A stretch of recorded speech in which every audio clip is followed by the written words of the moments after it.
Olá, sejam bem-vindos a mais um Hotel Connection.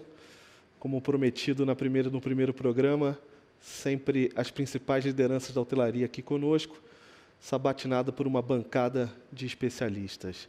Antes de apresentar nosso convidado, queria fazer um agradecimento especial à R1, nosso parceiro estratégico aqui na realização desse programa. E o segundo convidado do Hotel Connection, nosso segundo hóspede, na verdade, é Francisco Costa Neto, CEO da Viva. Neto, tudo bem? Tudo ótimo. Estou fazendo um check-in aqui. Obrigado pelo check-in. Só faltou a máscara, mas não tem problema não. Hoje aqui está liberado. Beleza. E nossos entrevistadores para sabatinar o Neto, a gente tem o Augusto Rocha, vice-presidente de vendas e marketing da PMWeb. Guto, né? Vamos quebrar o protocolo. Tudo bem com você? Tudo bem, Vinícius, tudo bem. Muito obrigado pelo convite. Muito obrigado por ter essa oportunidade de estar aqui com uma quantidade enorme de bons profissionais aí, né? E principalmente podendo conversar com o meu amigo Neto. Separei aí boas perguntas para extrair o melhor dessa conversa aí para o pessoal que está nos assistindo. Perfeito. E nosso segundo entrevistador é um membro do trade, uma pessoa que eu e o Peter gostamos muito, Paulo von Natzinger, diretor e fundador do Diário do Turismo. Paulo, tudo bem com você? Tudo bem, Vinícius, tudo bem. Prazer falar com vocês, prazer falar com você, Neto. Nos conhecemos lá no Rio Quente Resorts há 5 anos. É um prazer, obrigado pelo convite, obrigado ao Peter. E estamos aí para participar aí com bastante prazer. Então vamos lá, vamos começar. Neto, em abril parece que caiu uma bomba atômica, o mundo mudou. Na verdade, segunda quinzena de março. E rotina de todo mundo alterada. E você está há quanto tempo sem jogar seu tênis, sem dar suas voltas de bike? Ou está conseguindo casar?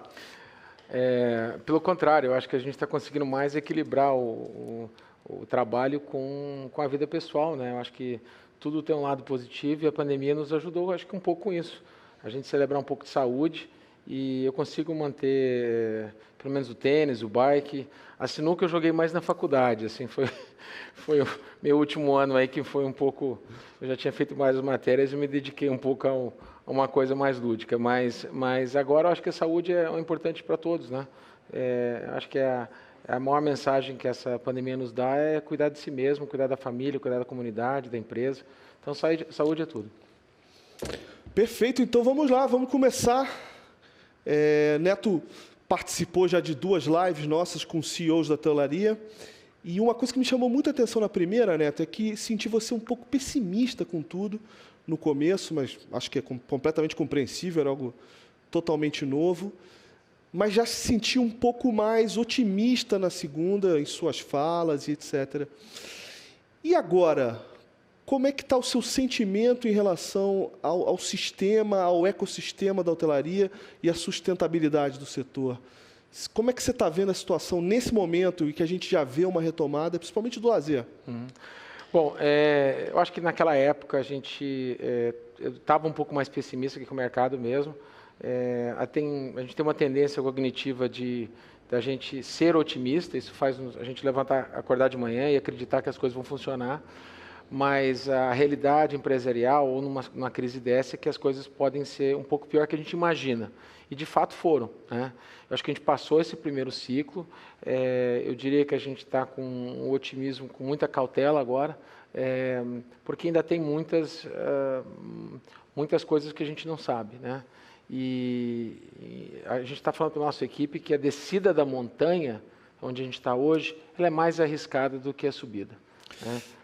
Você vê ainda um risco sistêmico para o setor? Você acha que, vou te dar um exemplo prático, terminada o programa do governo de assistência aos empregos, por exemplo, em que a gente ainda não vai ter uma demanda ainda muito expressiva, você acha que acho que vai estar bem no final da descida, você ainda vê um risco sistêmico para o mercado de turismo? Total. Você olha fatores... Primeiro, a cadeia do turismo é totalmente integrada. Então, não adianta tudo funcionar se, por exemplo, um componente como as aéreas não estiverem em pé. né?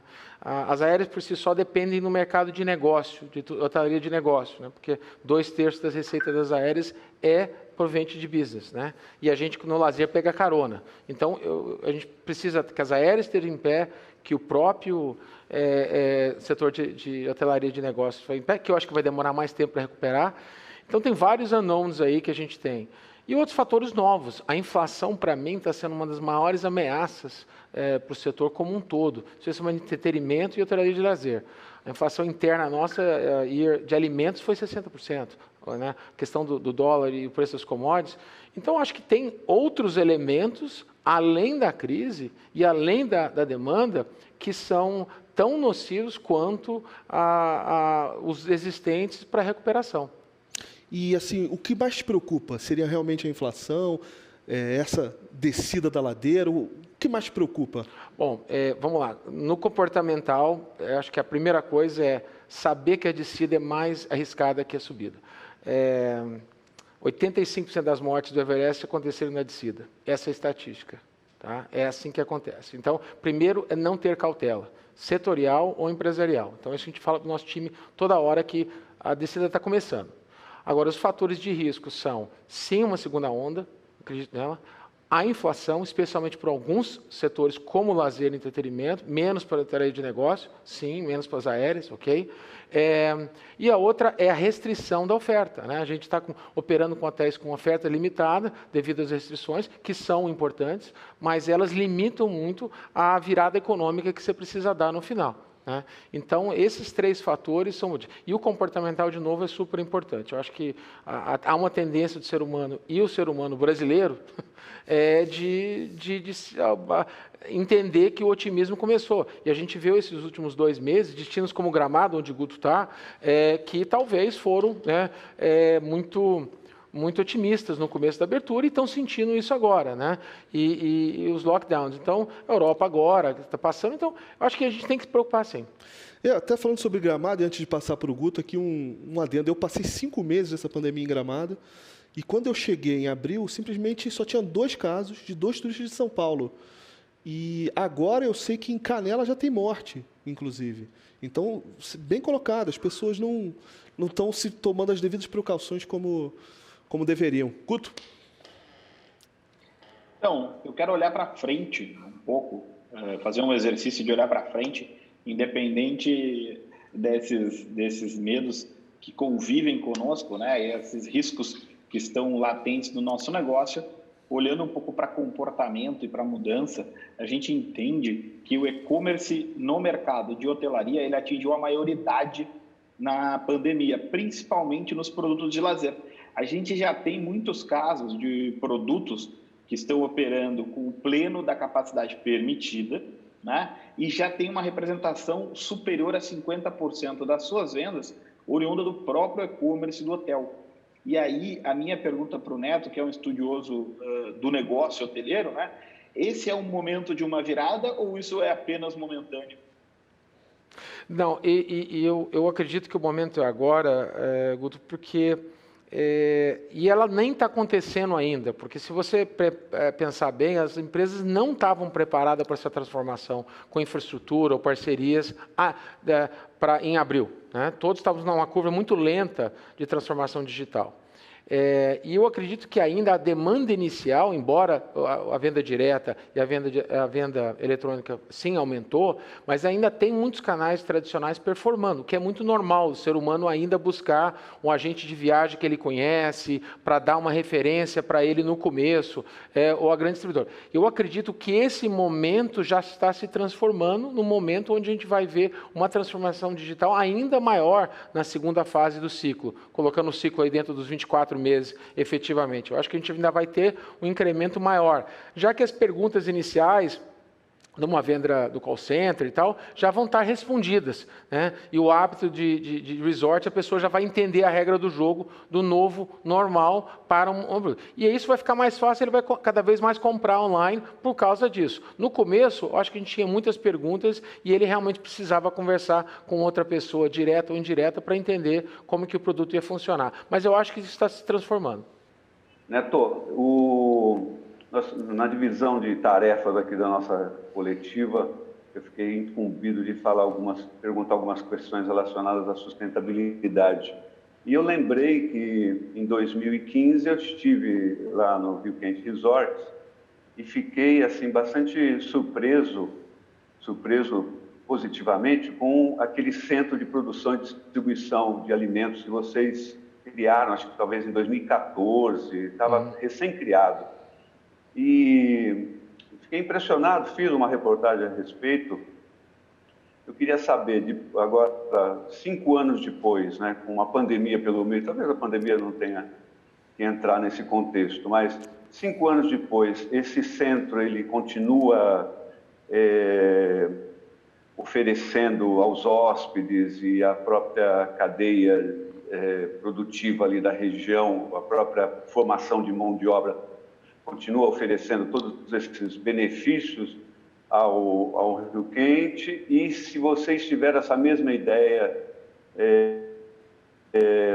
lá para a praia, né, a versão praieira do CPDA. Essa é a minha primeira pergunta. Bom, excelente pergunta. A primeira, eu acho que uma coisa que eu aprendi muito com o Guto e a empresa que nos assessora, que é a Mapica, junto com a Carol, é que a inovação muitas vezes não vem do próprio setor. Então, a gente começou a olhar, quando a gente tinha um problema de crescimento dentro do Rio Quente, o que a gente ia fazer com o número de refeições servidas. Tem dia que a gente servia 18 mil refeições entre associados, que é o nosso funcionário, e os clientes, né, de parque e de hotéis. E a gente buscou inspiração na indústria de navios, né, que tem esse modelo de produção já há muito tempo. E ele é um modelo muito planejado, porque no navio não tem como expandir um pouquinho, fazer um puxadinho. Você tem que planejar a produção. Então, ele é muito bem estruturado e muito seguro, né? E permite você produzir antecipadamente a produção e garantir seu planejamento. Então, hoje em dia, no meio de uma situação que planejamento com preço de commodities é importante, ter isso é um benefício. E a segurança mesmo alimentar, né, que sempre é importante para o nosso setor, que isso afeta muito não só a saúde, mas também a reputação dos resorts. A gente basicamente zerou os casos de qualquer risco, porque a produção é muito rígida, com relação a isso. Então, foi benéfico, sim, demanda uma escala, mas eu já vi modelos menores, né, no interior de São Paulo especialmente, tentarem replicar isso, e eu acho que é uma das melhores decisões que as empresas podem tomar em tentar replicar esse modelo de produção e distribuição de alimentos, né? Cada um do seu tamanho, mas foi uma decisão muito acertada e está nos ajudando muito hoje, efetivamente. No começo da pandemia, a exemplo, a gente tirei uma perda de estoque lá, 600, 800 mil reais, alguma coisa assim, que ia vencer. O que a gente conseguiu? A gente conseguiu produzir em uma semana toda a alimentação e doar essa alimentação produzida para a comunidade, né? Então, assim, ele permite também fazer o bem numa escala muito rápida e aproveitar uma coisa que ia ser jogado fora, né? E a gente, graças a Deus, conseguiu fazer tudo isso in-house dentro dos padrões de segurança. Mas você não respondeu, a Sauípe tem também Não, nós estamos desenhando o sistema de Sauípe. Com certeza a Sauípe vai entrar num modelo de produção e distribuição centralizada, né? Que é uma das coisas que aquele modelo está faltando. Eu queria, antes de passar para a minha pergunta e complementar, pegar um gancho do que o Guto falou, vocês notaram realmente um aumento por parte do consumidor de um comportamento mais digital nas vendas? Hoje, por exemplo, as vendas digitais cresceram sensivelmente nesse período? Sim, mas também alguns canais tradicionais cresceram, especialmente no começo da pandemia, quando tínhamos mais perguntas. Então, ou canais indiretos ou diretos. Então, nossa central de reserva, sim, teve um aumento de volume, porque as pessoas estavam remarcando ou buscando mais informação, onde o nosso preparo no site e vendas diretas não estava ainda preparado para isso. Nem as OTAs estavam preparadas para todas as respostas, né? Então, acho que no começo nem tanto, e agora a gente começou ver um pick-up maior. Legal. Eu leio muito, né, sobre o assunto e queria também te ouvir sobre isso, porque eu vejo correntes. Eu vejo alguns especialistas da indústria dizendo que a pandemia é um game changer completo, e tem outros que não, que acham que a coisa vai voltar ao antigo normal. Para você, é um game changer? Sim, não, e por quê? Total. Excelente pergunta. Acho que quando a gente fez o painel de CEOs no começo do ano, eu notava que eu não era minoria na questão do pessimismo. Né? Sim, sem dúvida. Assim, eu acho que isso ficou bem evidente. Talvez, não sei se eu fosse uma minoria agora, mas eu acho completamente que é um game changer. Porque nós temos que viver 3 momentos, que a gente analisar 3 momentos. O primeiro momento, hoje. Hoje é sobreviver. Sobreviver com segurança, seja pessoalmente, empresarialmente, conseguir colocar a gente no hotel com segurança, passar a transferência, garantir satisfação, né? E nesse sentido. Agora, o segundo momento é até o final da pandemia, né? E aí que a gente consegue ter um planejamento para se estruturar e se transformar. E depois, o terceiro momento é depois da pandemia, que é exatamente a sua colocação. O que mudou? O jogo mudou? Né? Meu negócio se transformou de um jeito que eu não consigo voltar mais. Né? Eu tenho um negócio depois da pandemia, muitos negócios não vão existir mais. Então, tem que se fazer essa pergunta. Se olhar o espectro do turismo, companhias aéreas, ao meu ver, vão reduzir bastante seu volume por causa do tráfego de business. O hotelaria de negócio vai sofrer sim, porque, de novo, o hábito, o Zoom e o hábito vai mudar. Congressos vão sentir efetivamente também. A área de lazer, eu acredito que não, porque a experiência ainda vai ser uma parte importante e as pessoas vão estar buscando isso, as pesquisas estão dizendo isso. Inicialmente, os Tonia Inners, que é o nosso feito champanhe, né, que o Guto e a Mapi carimbaram esse conceito e ficou muito evidente, mas eu acho que agora as pessoas vão continuar buscando experiências, seja na hotelaria tradicional ou hotelaria alternativa. Neto, esse conceito aí do nosso querido amigo Ricardo Freire, né, que conseguiu mapear muito bem essas personas e a relação delas com o turismo. E aí eu quero voltar um pouco quero sair um pouco do mundo Aviva e falar um pouco da visão do Neto como um executivo com bastante experiência no mercado financeiro também. A gente está vendo agora a abertura de capital do Airbnb, que conseguiu voltar, né, ao GMV anterior à pandemia. E a gente olha, até o Hotel News fez um apanhado muito legal de travel techs surgindo, né? Várias empresas olhando para o mercado do turismo. A gente vê o caso do Rappi querendo entrar no segmento de turismo corporativo. E aí a pergunta que eu faço para ti, Neto, é o seguinte: quais são as próximas áreas do turismo que precisam reagir para não serem engolidas por essas mudanças? Conversando com um amigo do mercado de tecnologia, ele falou: eu não entendo como é que os hotéis não brigaram mais para não deixar o Airbnb se estabelecer. Eu acredito que não existiria um vitorioso na briga, apenas derrotados. Mas quais são as áreas que precisam se mexer rápido e inovar para não serem engolidas? Bom, eu acho que, analisando o aspecto desse espectro de indústria, né, que eu coloquei aqui antes de falar dos segmentos, os que vão precisar se mexer, os que vão sofrer mais. Né? Então, eu acho que, por exemplo, a hotelaria tradicional de business, ela vai sofrer competição interna, né?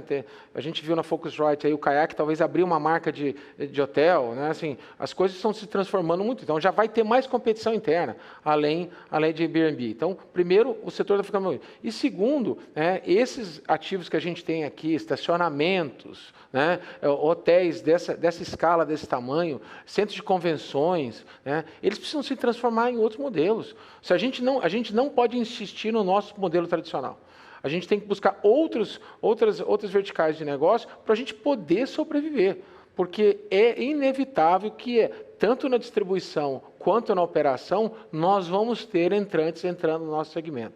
Então, eu acho que se mexer é buscar entrar em outras atividades, né, que envolvem. Então, aquele hotel que tinha um restaurante tradicional de gastronomia e tal, era uma receita complementar, contratava um chefe. Talvez isso seja um business muito maior no futuro para ele, no hotel urbano. Ele tem que pensar isso como core agora, não como acessório. Então, acho que o mindset tem que mudar. Já está sendo e vai ser cada vez mais radical. Eu tive a oportunidade de conversar com algumas empresas e a gente dividiu um pouco essa leitura a necessidade de ter alternativa, né? De não ter um único caminho. Eu gostei que tu trouxe o tema da gastronomia, né? O Hyatt, eu lembro quando abriu no Brasil, eles já falavam que o business deles de gastronomia em muitos destinos era superior a 50% na relação de faturamento com o business de hotelaria. Total. E a gente vê aí um mercado como São Paulo, se a gente for listar restaurantes em hotel que tem uma expressividade, a gente vai contar nas mãos dentro de uma cidade que é o principal polo gastronômico do país. Então, assim, é um momento de oportunidade, de mudança, mas nem todo mundo vai ter essa velocidade. Tu acha que a gente poderia cravar algumas empresas que vão ser engolidas antes de sairmos da pandemia e que não existirão mais? Eu acho que quem tem menos share of mind aí e tem menos presença de marca vai desaparecer. Não tem como. A escala é muito importante, a presença na cabeça do consumidor é muito importante. Então, se o setor está sendo invadido, efetivamente, e você não tem nenhuma fortaleza, dentro do próprio setor, se já não é uma fortaleza, que a fortaleza está sendo invadida, você realmente vai... Então, as marcas menores, segunda linha, eu acho que elas vão sofrer muito ou ter que se consolidar. Não há espaço para todo mundo nesse modelo de transformação. Seja no lazer, seja na área de negócio, seja nas companhias aéreas, como a gente está vendo agora. Né? Então, acho que isso vai acontecer de qualquer maneira. E eu queria colocar alguma coisa também, foi mencionado aqui sobre a questão ambiental, e a gente buscar essas novas alternativas. E, por exemplo, eu vejo hoje que o padrão de investimento ESG vai ser o novo normal. Já é. Alguns fundos nem vão olhar para empresas que não estão fazendo isso. E você tornar isso em negócio, não como selo, mas trabalhar, como que eu posso fazer isso tornar um business para mim? Como é que eu posso sustentabilidade realmente ser um negócio? Não um selo. Não um statement, mas sim um negócio. E eu acho que aí tem muita oportunidade para as empresas pensarem isso. E, de novo, não precisa ser um hotel de resort de lazer ou um parque. Por que não, de forma urbana, você criar experiências, ainda que são mais um jardim suspenso que a comunidade possa visitar e estar junto? Coisas como essa. A gente fica nesse modelo tradicional que o hotel tem que ser isso. O hotel tem que ser o que ele precisa ser no futuro. Eu acho que esse é o problema de mindset. O setor está fechado no mindset. E voltando ao tema sustentabilidade, né, Neto, a gente percebe que talvez não seja um assunto tão preemente essa questão relacionada a perdas de players, sumiço do mercado de empresas, mas a questão do posicionamento de determinadas marcas que já estão consolidadas, elas acompanham a esse posicionamento novas formas de se relacionar com o ambiente. E nem só o Rio Quente Resort me deu boas impressões quando estive lá. Agora, a minha primeira viagem pandêmica, eu fui para o Nordeste e visitei um resort ali perto de Sauípe e constatei, foi me apresentado um projeto, já estava funcionando, 90% dos plásticos eles não eliminaram, inclusive a garrafa plástica, né, de água. Quer dizer, trouxeram equipamentos, maquinário da Europa e implantaram em todo o hotel. Eu achei essa ação, combinado com outras ações, assim, praticamente uma nova era se abre para sensibilizar o hóspede, sensibilizar o funcionário, né, o colaborador, para essa importância da preservação ambiental. Como é que o Aviva está se posicionando nesse sentido?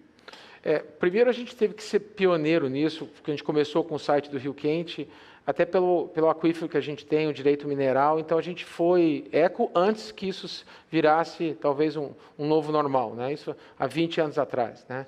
Então tive a oportunidade de ganhar o prêmio da Exame 3 anos consecutivos, de melhor hospitalidade com prêmio ecológico e tal. Então, assim, essa parte ecológica a gente estava muito avançado, a exemplo, por exemplo, que a gente há mais de 10 anos trata os nossos dejetos do Rio Quente, transforma-se em adubo e esse adubo vai para a nossa horta, que produz para os próprios clientes e os colaboradores.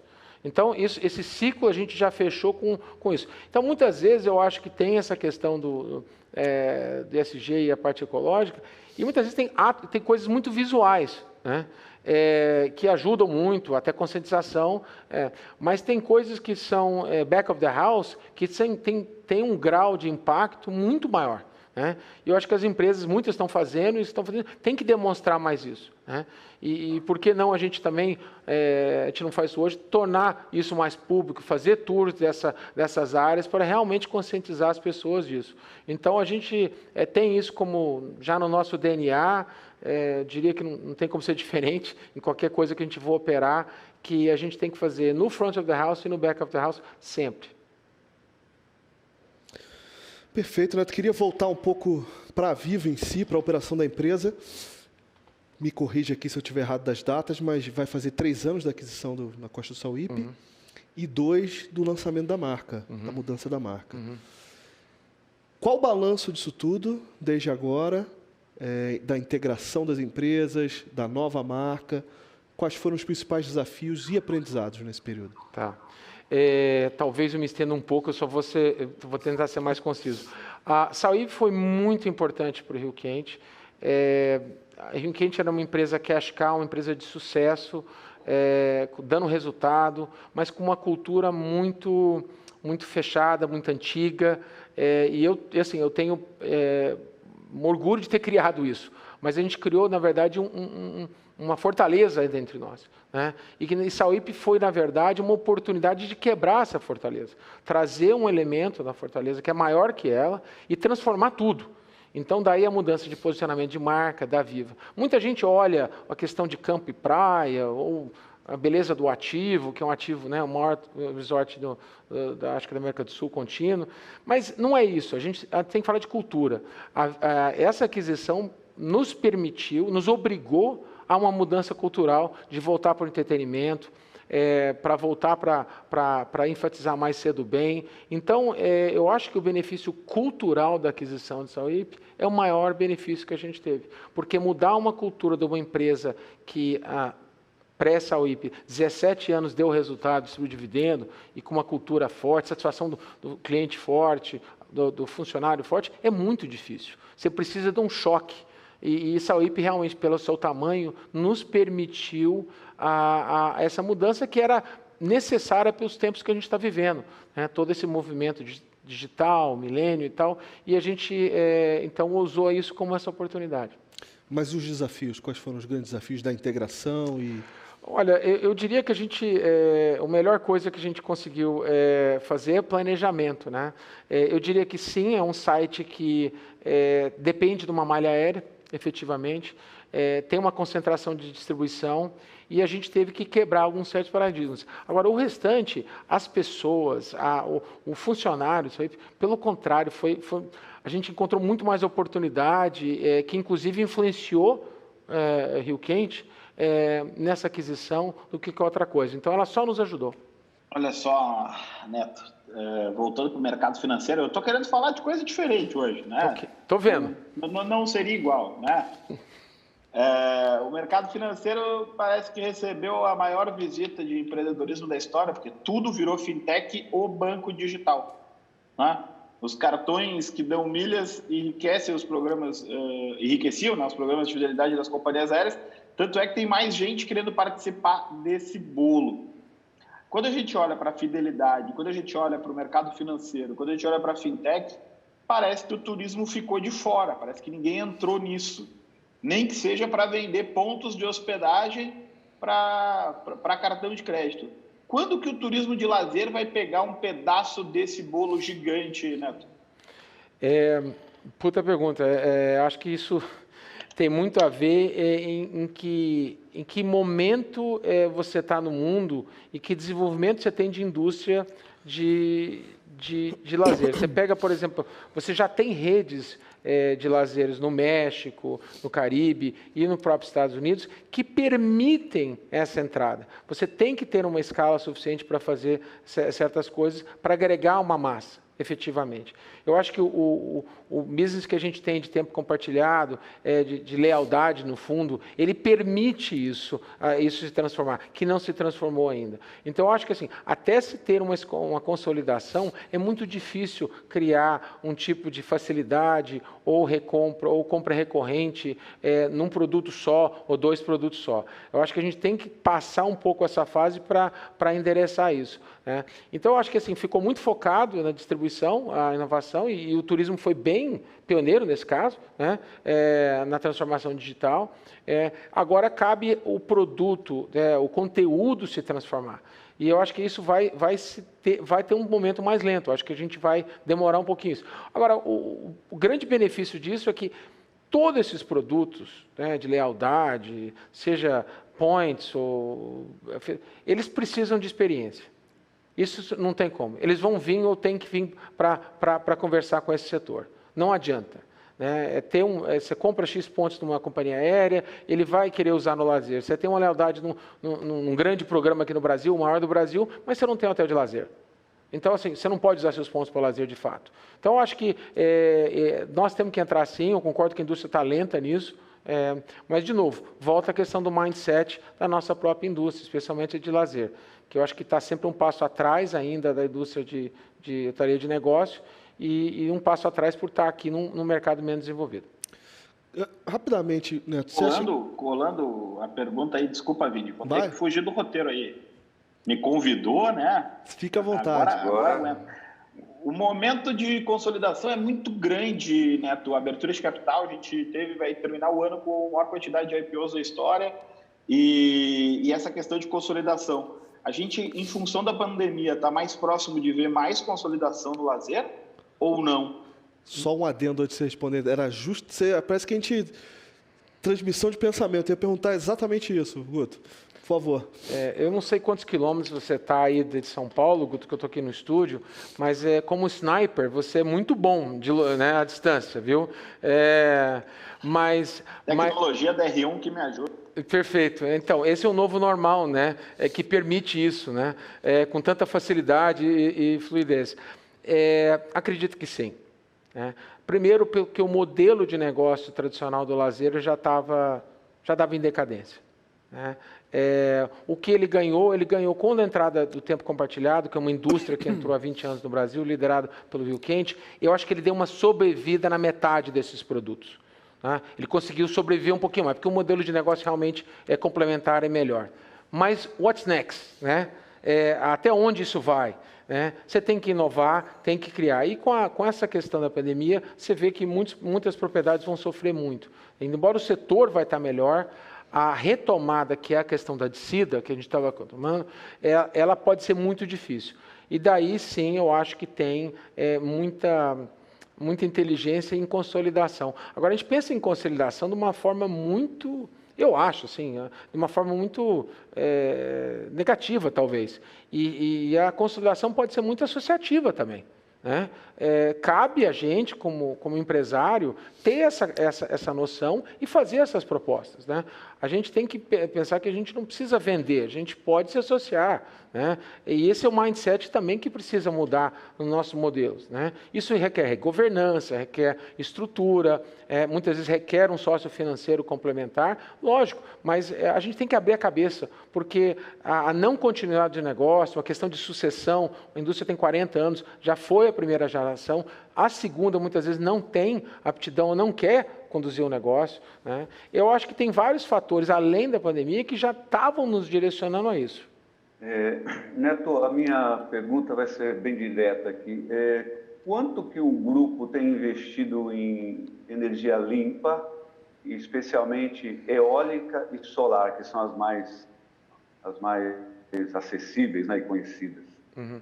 Bom, o nosso consumo anual de energia é em torno de pré-Covid, R$25 milhões, mais ou menos. É uma baita conta de energia. Então, a gente já estava no Mercado Livre, que, de novo, eu recomendo para todo resort que está numa situação menor. Eu vi isso na Covid, ajudei vários resorts, num consórcio do Resorts Brasil, a pensar primeiro no Mercado Livre. Né? A gente tem esse medo, não, mas pense no Mercado Livre como primeira alternativa. A gente já partiu para 15% da nossa matriz esse ano, vai entrar online mês que vem, numa planta fotovoltaica no Rio Quente, como piloto, né, para aprender isso, porque nós vamos operar próprio, então não dá para começar fazendo metade da matriz, e a tendência vai ser essa. eu acho que fotovoltaica vai ser para nós a solução de fato. Estamos no Centro-Oeste, também isso ajuda, né? E estamos na Bahia, que é sol quase todo dia. Então, acho que a gente vai ter essa solução muito bem montada e a gente tem que partir para isso, como todos os outros, efetivamente. Então, acho que a gente está nesse caminho já traçado. Legal, Neto. Antes da gente terminar, a gente vai fazer um joguinho aqui rápido. Responder apenas uma palavra ou no máximo 3, tá? Uhum. Rio ou praia? Praia. Nadal ou Federer? Difícil essa. Federer. Mercado financeiro ou indústria de entretenimento? Totalmente indústria de entretenimento. Rede ou hotel independente? Rede. Na família, quem decide as viagens? Sempre 80%. Estou na equação de 80%. A mulher. Um hotel que você recomenda sem ser a Viva?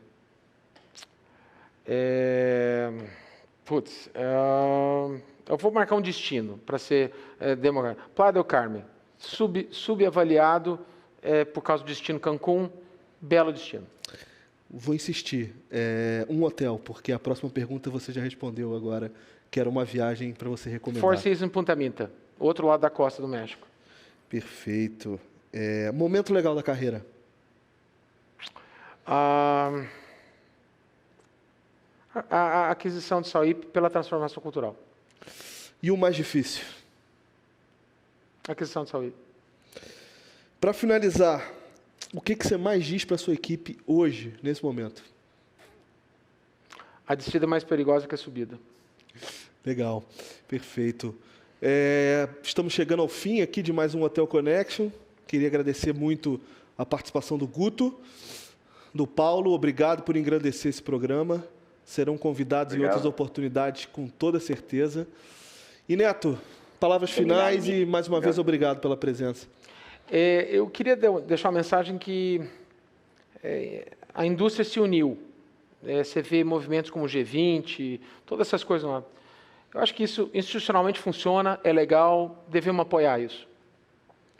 Agora, quando você está do lado, no seu vizinho, no seu concorrente, essa é a união que faz a diferença também.